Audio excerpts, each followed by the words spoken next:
এরপরে প্রশ্ন হলো, আমরা অনেক সময় বিপদে পড়লে মানত করি, আল্লাহ তুমি আমাকে বিপদ থেকে উদ্ধার করলে টাকা দান করব, মানুষ খাওয়াবো, গরু ছাগল ইত্যাদি দিব, এটা কি আল্লাহর সাথে চুক্তি করা হয়ে যায় কিনা? ইসলামের ঠিক মানতের বিধান আছে কি? ইসলামে কি মানতের বিধান আছে কিনা? যদি থাকে তাহলে কিভাবে করবো? নবী করিম সাল্লাল্লাহু আলাইহি ওয়াসাল্লাম পরিষ্কারভাবে বলেছেন, তোমরা মানত করবে না, কারণ মানত এটা আসলে তেমন কোনো কাজের কাজ না।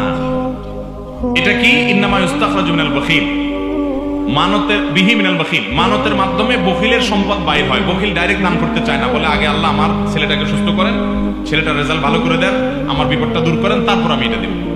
সে ডাইরেক্ট দিতে চায় না, আল্লাহকে শর্ত দিয়ে দেয়।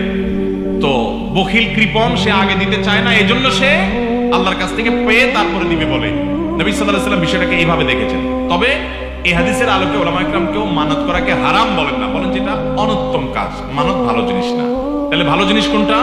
আপনার বিপদ হয়েছে, আপনার কোনো উদ্দেশ্য হাসিল হওয়া দরকার, আপনি এমনি টাকা দান করে দেন, দান করে এরপরে বলেন আল্লাহ আমি দান করলাম, আমি 2 রাকাত নফল নামাজ পড়লাম, আমি একটা রোজা রাখলাম, আমি একটা গরু ছাগল দান করলাম, কিছু টাকা পয়সা দান করলাম, আপনি আমার এই উদ্দেশ্যটা পূরণ করেন। এটা হলো সুন্নাহ সম্মত পদ্ধতি।